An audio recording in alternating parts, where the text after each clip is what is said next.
पर नीरजा, इस आपकी दौड़ भाग तो अलग है, ये राहुल गांधी की दौड़ भाग क्या कहती है? ये 7 समंदर पार जाते हैं और वहां पर फिर से वही रटे रटाए कुछ सवाल उठाने लग जाते हैं। ये सवाल यहां उठाए ना, चुनाव आयोग से दिक्कत है, कोई गड़बड़ झाला हुआ, 65 लाख लोग कैसे बढ़े 5.5 से 7.5 के बीच, चुनाव आयोग जवाब दे चुका है, और नहीं तसल्ली हुई तो यहां कर सकते हैं, वहां जाकर करने की क्या मायने?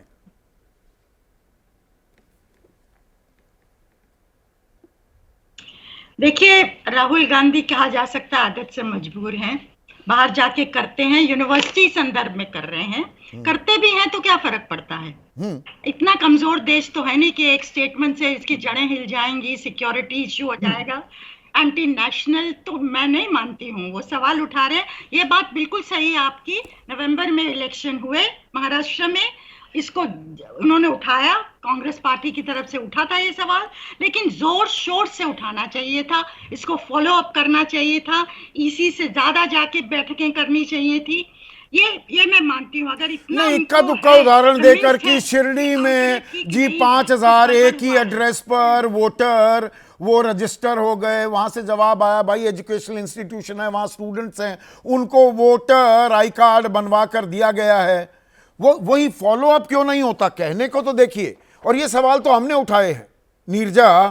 अहमदनगर में 9.78%, 9.10% इजाफा हुआ वोटर टर्नआउट में 5 बजे से लेकर 11:30 बजे के बीच, 9.9% अकोला में, फिर लगभग 10% हिंगोली में, फिर 9% नंदुरबार में, और यहां पर हमने बाकायदा बताया कि कहीं 12 सीटें थी, 11 जीत गई महायुति, कहीं पर 10 सीटें थी, 10 की 10 बीजेपी की अगुवाई वाली महायुति गठबंधन जीत गया। ये चीजें फॉलो अप करिए, यहां सड़क पर कीजिए, बॉस्टन में बताकर क्या होगा?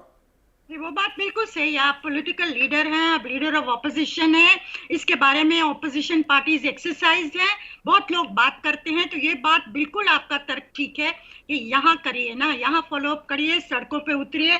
अब नेशनल हेराल्ड को लेके कांग्रेस अपना नेशन वाइड प्रोटेस्ट बना ही रही है ना, सड़कों पे उतरने वाले हैं, प्रेस कॉन्फ्रेंसेस करने वाले हैं कांग्रेस के नेता, उसी तरह इस इश्यू पे भी करिए, वो बिल्कुल बात सही है। लेकिन अगर वो करते भी है बाहर जाके, तो कौन सा बड़ा तूफान आ जाएगा? नहीं, तूफान मना रहे हैं ना बीजेपी वाले। हाँ, देवेंद्र फडणवीस, मोहन यादव, संबित पात्रा, वो भूल जाते हैं देश के प्रधानमंत्री ने शंघाई और सोल में क्या कहा था, या वो मेमोरी इरेज करना चाहते हैं? आप सवाल उठाएं तो जायज, कोई दूसरा उठा दे तो ये अपमान कर रहा है। नहीं, वो अलग चीज है, पर मैं कह रही हूँ कि अगर निशिकांत दुबे भी, आपने उसका जिक्र किया कि उठाते हैं सुप्रीम कोर्ट के बारे में कुछ, और ये बहुत अजीबोगरीब स्थिति है कि उन्होंने उठाया है, जबकि पार्टी कह रही है हमारा इनसे लेना देना नहीं है, और भाजपा कोई और पार्टी नहीं है, भाजपा एक बहुत डिसिप्लिन पार्टी मानी जाती है। थर्ड टाइम एमपी ऐसा बोल रहे हैं, बार बार बोल रहे हैं। बीएल संतोष ने भी फॉर्मर चीफ इलेक्शन कमिश्नर को मुस्लिम कमिश्नर का करार दे दिया। तो इसमें बहस चल रही है, और बहुत ही कटु बहस कर रही है, वो बात सही है, पर सबको बोलने का हक तो नहीं। होना यहाँ चाहिए। पर मुझे एक इतना चीज तो हमारा बताइए लोकतंत्र नीरजा, सह सकता है। अभी जैसे ट्विटर पर, एक्स पर जेपी नड्डा ने कह दिया ये तो व्यक्तिगत बयान है, मल्लिकार्जुन खड़गे भी कह दे कि ये राहुल गांधी का व्यक्तिगत बयान है, तो बात खत्म हो जाएगी? नहीं, बात खत्म नहीं होती, क्योंकि बात Exactly. खत्म हो जाती तो आप और मैं डिस्कस नहीं कर रहे एग्जैक्टली होते। इसका वाइडर इम्प्लीकेशन है। हाँ, पर मैं कह रही हूँ मुंह आप कहिए कि बोलिए ही नहीं, इससे बेहतर है कि आप बोलिए एक डेमोक्रेसी में। फिर होने दीजिए बहस, जो हो रही है खुल के हो रही है। क्यों भाजपा के कुछ लोग ऐसे कह रहे हैं, और भाजपा मेन पार्टी के प्रेसिडेंट कह रहे हैं कि हमें इससे लेना देना ही नहीं है, और जबकि chief justice of India involve है, उनके ऊपर बहुत भारी आरोप लगाया जा रहा है कि गृह युद्ध कराने जा रहे हैं वो अपने कहने से, अपनी कथित जो मतलब ये शब्द तो मैंने कल कहा भी नीरजा, धर्म युद्ध और गृह युद्ध, ऐसे शब्द तो हमारे देश में कभी इस्तेमाल होते नहीं दिखाई दिए थे। दंगे हुए हैं, कड़वी हकीकत है, पर धार्मिक युद्ध देश में धर्म युद्ध कब हुआ, या गृह युद्ध वाली स्थिति कब आ गई? नहीं, वो बात बिल्कुल सही है। किस चीज से आ रही है? आप मुर्शिदाबाद को एग्जाम्पल बना के कह रहे हैं, क्या कह रहे हैं? पर मेरा सिंपल चीज है, it is better to make a mistake on the side of more freedom than shutting people up. यहाँ पर मेरा लोगों को simple चुप कराने की कोशिश मानना भी हो ये रही है क्या? In a democracy, it's better हाँ। to err on the side. Rakesh भाई, क्या यहाँ पर विपक्ष को चुप कराने की कोशिश हो रही है कि राहुल गांधी ने सवाल उठा दिए 7 समंदर पार तो वो देशद्रोही हो गए, और जो ये निशिकांत दुबे कर रहे हैं ये कौन सा देश का सम्मान कर रहे हैं? क्या शान में कसीदे पढ़ रहे हैं ये सुप्रीम कोर्ट की? मैं एक छोटी सी कहानी बताता हूँ। जी। जब हम स्कूल जाया करते थे तो रास्ते में सांप और नेवले की लड़ाई के रूप में वो तमाशा इकट्ठा करता था, और उसमें सब लोग हम लोग खड़े हो जाते थे बस्ता रख के, और वो तमाशा में जैसी पब्लिक इकट्ठा होती थी उसके बाद लास्ट में उस भीड़ के बीच से 3-4 लोग मूर्छित होकर गिरते थे और फिर वो ताबीज बेच दिया करता था। तो लगभग इस समय भारतीय राजनीति उसी तरह से चल रही है कि हर आदमी अपना अपना तमाशा लगाया हुआ है और हर आदमी अपनी ताबीज बेचना चाहता है। तो राहुल गांधी को लगता है कि हम विदेश में बैठ के जो बोलते हैं वो हमारे लिए ज़्यादा प्रभावकारी है। नीरजा जी ने बिल्कुल सही कहा कि यदि चुनाव आयोग की बात आपको करनी थी तो नवंबर से, आपने ठीक कहा कि नवंबर से लेकर अभी तक मौन क्यों थे। जब आप पब्लिक के बीच में जाते हैं तो आप अडानी और जातिगत जनगणना की बात करते हैं, और जब आप विदेश में जाते हैं, आप 2022 में ब्रिटेन में गए तो आपने ईडी और सीबीआई की बात की, और अब आप गए हैं तो आप चुनाव आयोग की बात करते डैलस अमेरिका ही गए थे सितंबर 2024 में, वहां भी कहा कि 240 भी जो ये बीजेपी की आई है इसमें भी गड़बड़ झाला है। हाँ, फिर आप विदेश में बैठ के कहते हैं कि भारतीय लोकतंत्र खतरे में है। सवाल इस बात का है कि आपको जो भी आपत्तियां हैं, आप भारत में पब्लिक के बीच में जाके प्रभावकारी तरीके से अपनी बात क्यों नहीं रख पाते?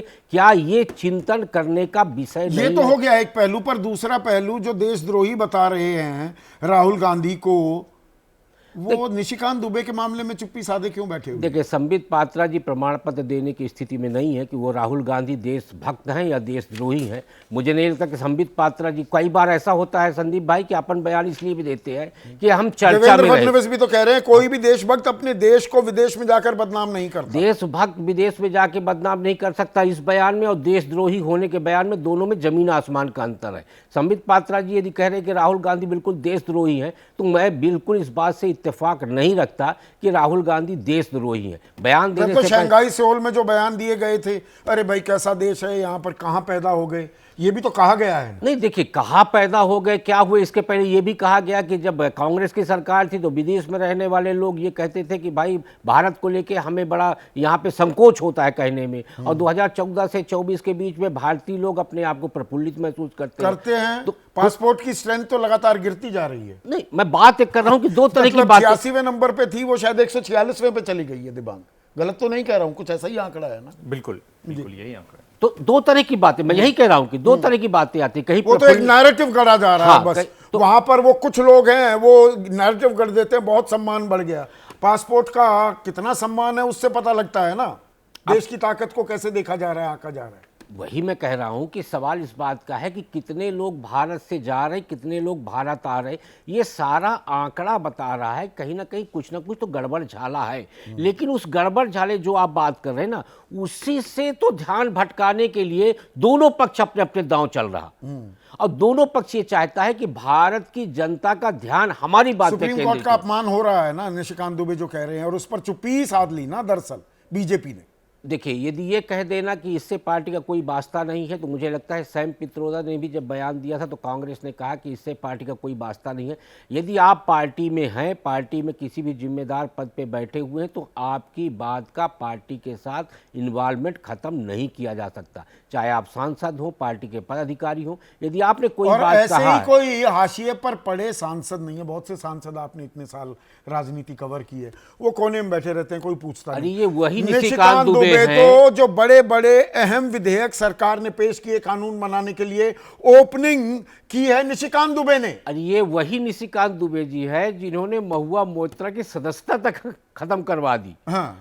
और मैं तो ये कहता हूं कि निशिकांत दुबे जी आज की डेट में भारतीय जनता पार्टी के सदन के अंदर सबसे मजबूती से बात रखने वाले व्यक्ति हैं, और मुझे ये कहने में कतई संकोच नहीं होता कि नया वर्जन है ये सुब्रमण्यम स्वामी के। ये जब बात रखते हैं सदन के अंदर तो वास्तव में तथ्यात्मक तरीके से बात रखते हैं। तो चित भी मेरी पट भी मेरी, ये दोनों गुड कॉप बैड कॉप हो रहा है, बात भी कही जा रही है।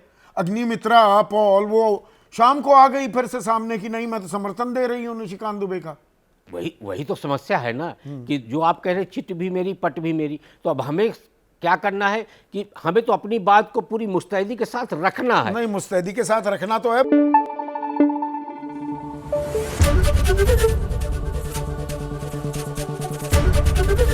एबीपी न्यूज आपको रखे आगे।